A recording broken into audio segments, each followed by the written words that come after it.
Today's experience was sent to us by Brother Ethan. Listen to the end to understand his experience.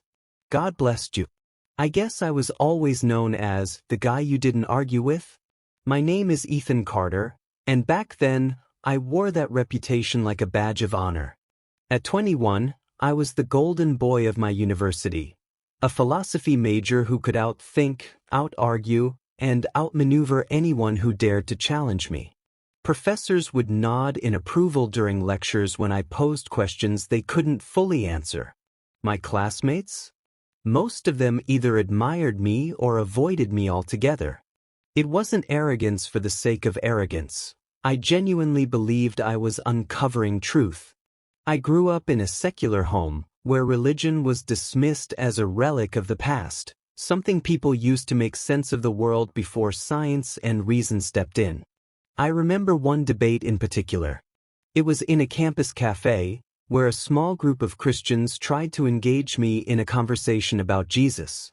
"Ethan, you're so smart," one of them said hesitantly, "but have you ever thought about the possibility that God is real?" I smirked. "If he's real, let him come down here and prove it himself," I said, my voice sharp enough to cut through their timid confidence. They didn't know how to respond. Their silence was my victory. But looking back now, I see something I didn't notice then, the flicker of sadness in their eyes, as if they knew something I didn't. At the time, I dismissed it as weakness. I saw their faith as fragile, just like every other illusion I had dismantled. And yet, beneath the layers of intellectual pride, there was a nagging emptiness, a quiet fear that maybe, just maybe, I was wrong. But I buried it deep, convincing myself that I was the master of my own truth. Little did I know, my world was about to be turned upside down. I grew up in a home where faith wasn't just absent, it was irrelevant. My parents weren't hostile toward religion, they simply saw no need for it. My dad was an engineer, a practical man who believed in facts and science. My mom was a teacher, someone who valued education above all else. By the time I was a teenager, I had fully embraced the idea that religion was for people who needed answers to questions they were too lazy to pursue. I was the opposite.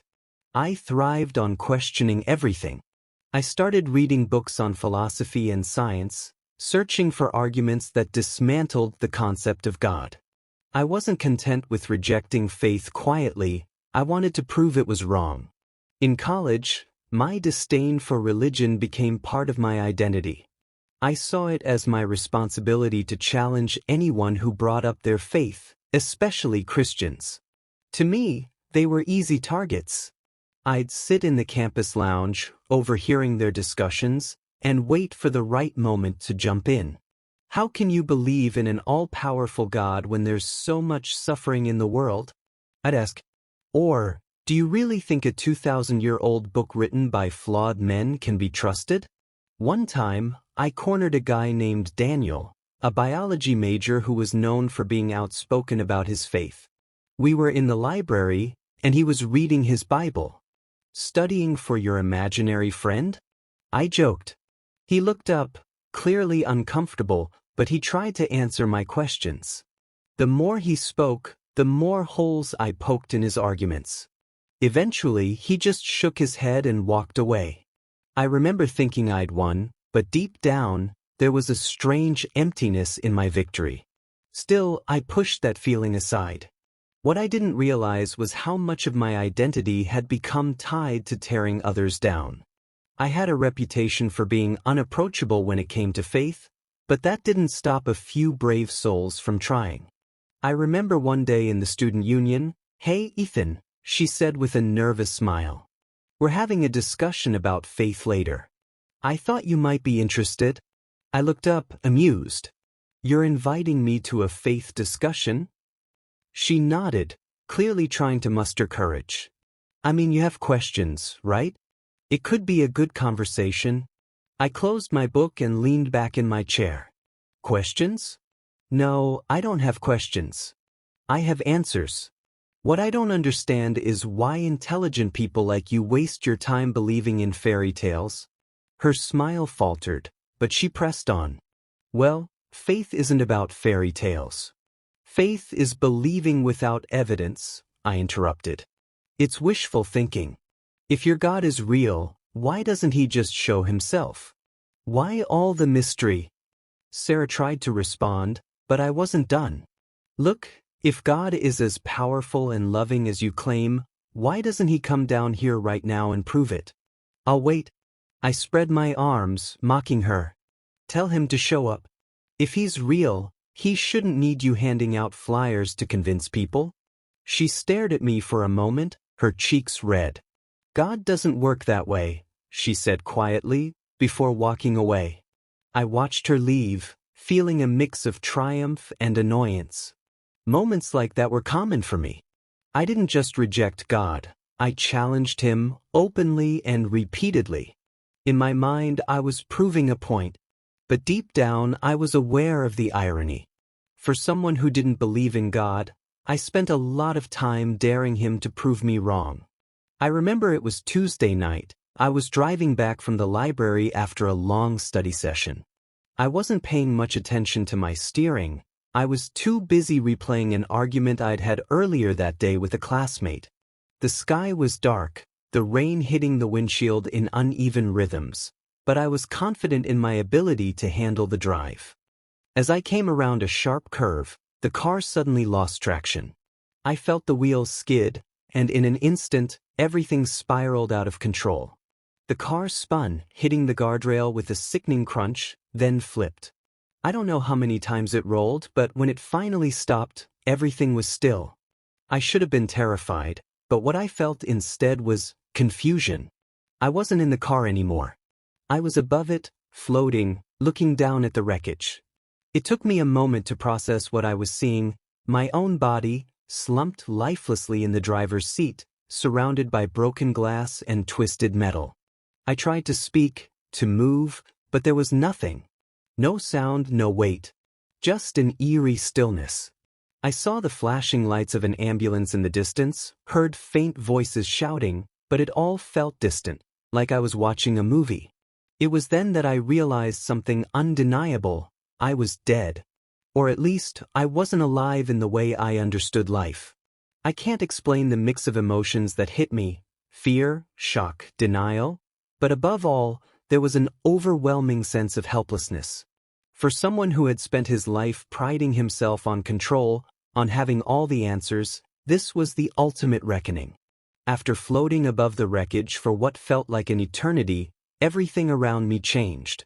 I was no longer at the accident scene. Instead, I found myself in a vast, indescribable space. It wasn't empty, but there were no walls, no ground, no sky, just an overwhelming presence. And then I saw him. I can't explain how I knew it was Jesus, I just did. His presence was undeniable, his radiance blinding yet comforting. It wasn't just light, it was love, pure and unfiltered, a love that pierced through every defense I had ever built. I fell to my knees, unable to stand in the weight of his glory. "Ethan," he said, his voice gentle but filled with sorrow, "I gave you so many opportunities to know me. I sent people to speak to you, but you rejected them. You rejected me." His words hit me like a hard, and I couldn't stop the tears. Every moment of my life came rushing back. Times when someone had tried to share the gospel, times I had felt a subtle nudge in my heart but dismissed it, times I had mocked and ridiculed believers.